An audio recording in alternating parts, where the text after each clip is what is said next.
क्या राजस्थान यूथ कांग्रेस में नहीं चल रहा कुछ ठीक? क्या यूथ कांग्रेस में भी हो रहा गहलोत पायलट गुट का असर?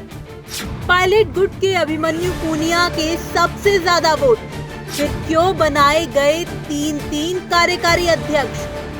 राजस्थान कांग्रेस में सब ठीक होने की खबरें आई। अब खबरें ये भी कि पार्टी की यूथ विंग में कुछ ठीक नहीं चल रहा।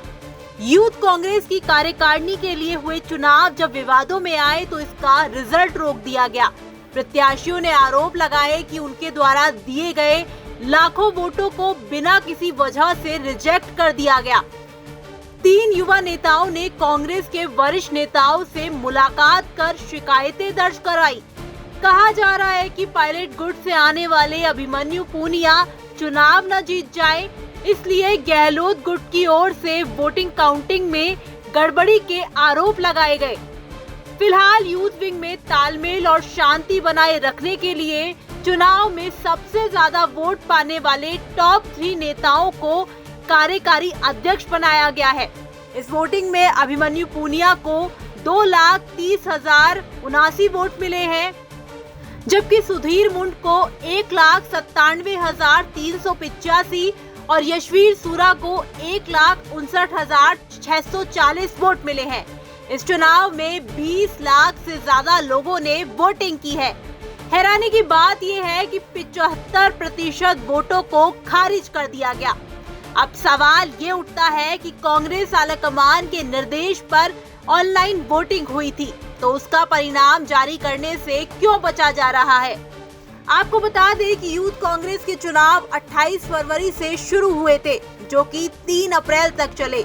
ऐप के जरिए ऑनलाइन वोटिंग हुई थी। चुनाव प्रक्रिया के तहत वोटिंग होने के बाद कांग्रेस आलाकमान को सबसे ज्यादा वोट प्राप्त करने वाले टॉप 5 प्रत्याशियों के इंटरव्यू लेने थे। इंटरव्यू के बाद यूथ कांग्रेस के अध्यक्ष का ऐलान होता है।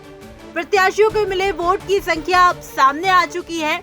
जैसे ही पता चला कि अभिमन्यु पूनिया सबसे ऊपर है, तभी दूसरे और तीसरे नंबर पर रहने वाले सुधीर मुंड और यशवीर सूरा ने वोट काउंटिंग में गड़बड़ी के आरोप लगा दिए।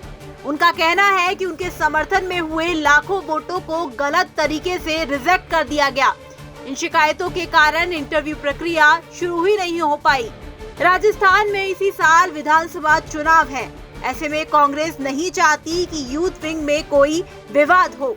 सभी युवा नेताओं को साथ चलने की कवायद में मंगलवार को यूथ कांग्रेस के प्रदेश प्रभारी मोहम्मद शाहिद ने अभिमन्यु पूनिया, सुधीर मुंड और यशवीर सूरा तीनों प्रत्याशियों को यूथ कांग्रेस का कार्यकारी अध्यक्ष बनाने की घोषणा की। जब तक इंटरव्यू प्रक्रिया नहीं होती, तब तक तीनों नेता मिलकर काम करेंगे। इन्हें अलग अलग जिलों की जिम्मेदारी दी गई है। गौरतलब है कि ये पहली बार नहीं है जब यूथ कांग्रेस के चुनाव में फर्जीवाड़े के आरोप लगे हों। 3 साल पहले भी यूथ कांग्रेस के चुनाव में फर्जीवाड़े के आरोप लगे थे। पार्टी की ओर से पहले सुमित भगासरा को यूथ कांग्रेस का अध्यक्ष घोषित किया गया था। बाद में शिकायतें मिली कि ऑनलाइन वोटिंग में हेराफेरी हुई है। जांच के बाद दोबारा से परिणाम घोषित किया गया, जिसमें सुमित भगासरा के चयन को रद्द कर विधायक मुकेश भाकर को यूथ कांग्रेस का अध्यक्ष घोषित कर दिया गया। जुलाई 2020 में जब सचिन पायलट गुट के विधायकों ने बगावती तेवर अपनाए थे, तब कांग्रेस, यूथ कांग्रेस, सेवा दल और NSUI के सभी पदाधिकारियों की नियुक्तियों को रद्द कर दिया गया।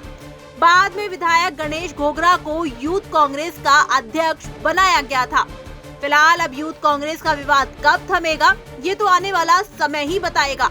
आपका इसे लेकर क्या कुछ कहना है, कमेंट बॉक्स में हमें लिखकर बता सकते हैं। ब्यूरो रिपोर्ट, राजस्थान तक।